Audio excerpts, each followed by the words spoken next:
Oxygen के हाथ पैर फैल रहे थे, ये अपने हाथ पैरों को फैला रहा है। हाथ पैरों को फैलाया तो मैंने क्या किया कि बहुत पंख फैला रहा है भाई, इसके दोनों पंखों को मैंने पकड़ा, दोनों पंखों को पकड़ के और मैंने दोनों पंखों को बेटा बांध दिया। क्या किया मैंने क्या किया बेटा, मैंने कुछ नहीं किया, मैंने एक ऑक्सीजन को देखा, एक ऑक्सीजन क्या कर रहा था, अपने पंख फैला रहा था। मैंने दोनों पंखों को पकड़ा, दोनों पंखों को पकड़ के बेटा क्या किया, मैंने बांध दिया।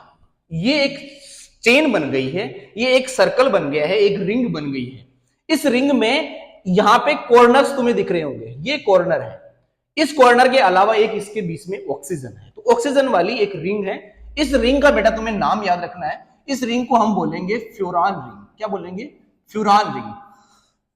फ्यूरान रिंग जब भी हम बनाएंगे तो आपके दिमाग में ऐसी फोटो आ जानी चाहिए। अब इस रिंग का हर एक कॉर्नर है वो बेटा कार्बन को रिप्रेजेंट करता है, इसलिए मैं इसको बोल रहा हूं ये कार्बन, ये कार्बन, ये कार्बन। तो इस रिंग में कितने कार्बन है बेटा? 4 कार्बन। लेकिन मैं तो बोल रहा हूं कि शुगर में तो 5 कार्बन होते हैं, तो 5 कार्बन कैसे लगाएंगे? उससे पहले एक सिंपल सी बात जो बहुत सारे बच्चों को पता होगी, कार्बन की वैलेंसी कितनी होती है बताओ? मुझे बताओ बेटा, नाइट्रोजन की वैलेंसी कितनी होती है बताओ? मुझे बताओ बेटा, ऑक्सीजन की वैलेंसी कितनी होती है? मुझे बताओ हाइड्रोजन की वैलेंसी कितनी होती है? और मुझे बताओ फास्फोरस की वैलेंसी कितनी होती है? अगर इन 5 लोगों की वैलेंसी आपको पता है तो पूरा का पूरा न्यूक्लिक एसिड आपके दिमाग में सेट कर दूंगा मैं, गारंटी है। कार्बन की वैलेंसी बेटा होती है 4, मतलब कार्बन कितने बॉन्ड बनाता है? 4।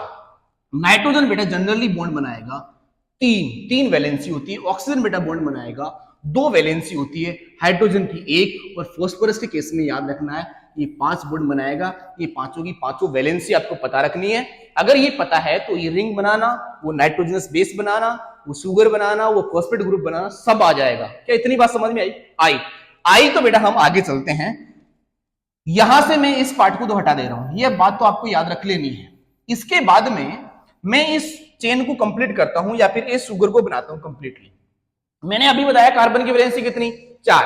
तो मैंने क्या किया, कार्बन की वैलेंसी ऐसे पूरी कर दी, ऐसे मैंने कार्बन की वैलेंसी पूरी कर दी। देखो ऐसे मैं कार्बन की वैलेंसी पूरी कर रहा हूं। ये देखो ये कार्बन था, इसके कितने बॉन्ड हो गए? 1 2 3 4 बॉन्ड हो गए। इसके भी 4, इसके भी 4, इसको मैं इनको नंबर दे रहा हूं 1 2 3 4, और यहां पे बेटा मैं रख रहा हूं 5 नंबर कार्बन। तो ये यहां पे मैंने रख दिया 5 नंबर कार्बन। क्या इतनी बात तुम्हें समझ में आई? अब देखो, अब मैं बोलता हूं बेटा कार्बन की वैलेंसी तो पूरी मैंने कर दी, मैं 5 नंबर कार्बन यहां पे लिख रहा हूं। अब 5 नंबर कार्बन के साथ में मैं उसकी वैलेंसी भी लिख रहा हूं, CH2OH।